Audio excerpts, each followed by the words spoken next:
Mga kaigsuunan, kuda kang Kristo, tinuod ba ang mga pasangil ug mga giingon sa atong mga pinangga nga dili Katoliko? Nga kita da kunong mga Katoliko, wala da kunoy kasiguruhan sa kaluwasan.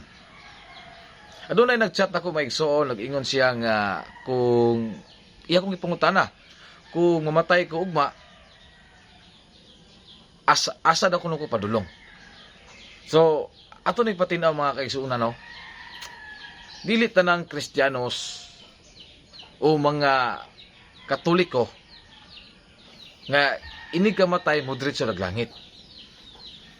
Kaya nagdepende ka na maigsoon sa atong binuhatan. O kung nagsunod ba ta sa gisugo sa atong Ginoo. Mo na hinungdan nga dili tanan. Insamot na sila.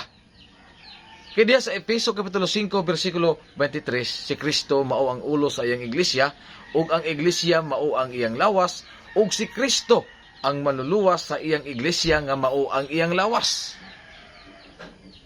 Mas delikado sila. Kay walay kasiguruhan sila, maoy walay kasiguruhan nga di gyud maluwas. Kay atong hinumduman, si Kristo ang manluluwas sa iyang iglesia nga mao ang iyang lawas.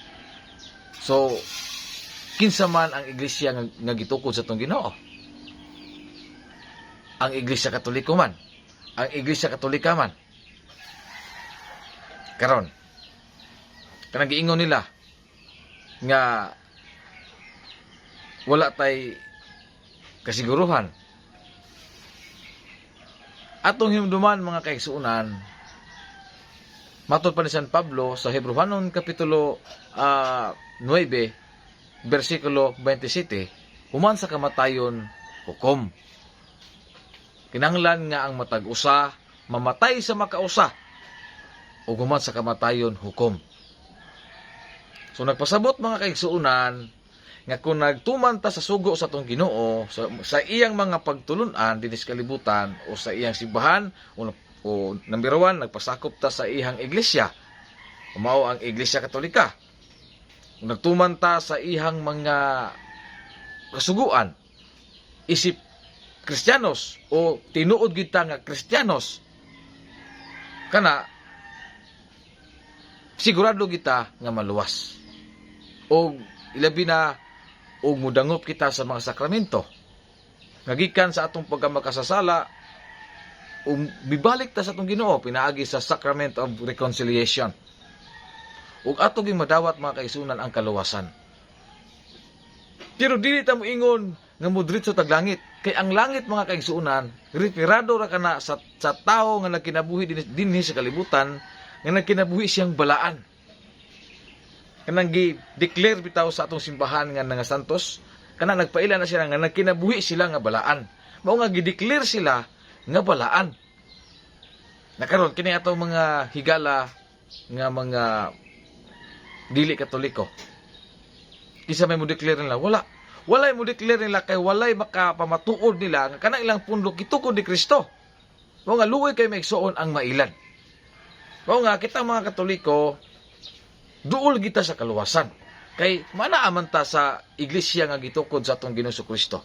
Hinungdan nga makaingon kita nga duol ta sa kaluwasan, pero dili ta ingon nga mudritso tag langit. Kay makita man na sa atong binuhatan kung nagtuman ba ta sa sugo sa atong Ginoo o nakinabuhi batang balaan.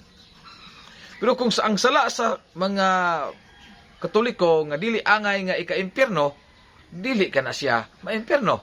Kay aduna may purgatorio nga maoy musala sa maong kalag nga sa maong tao sa buhi pa siya nga nakasala.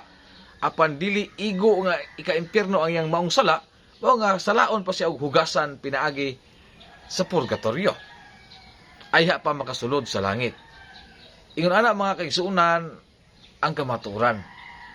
Og ato hinumduman ha, kay basig ang atong mga kaigsuunan nga mga Katoliko magsalig. Magsalig sila kay kumo kay Katoliko na sila, dili na sila mosimba. No, di ka na mao maigsuon. Delikado ka. Dili gid ta makasulod sa kingharian sa langit kung dili ta mutuman sa sugo sa atong Ginoo. San Mateo kapitulo 7 bersikulo 21 ngadto sa 23. Atong nahatagan na igsoon og maayong og gamay nga tubag sa pagpatin-aw kabahin sa argumento sa atong mga higala nga dili Katoliko. Mayong adlaw and God bless. Pro Dio et Ecclesia.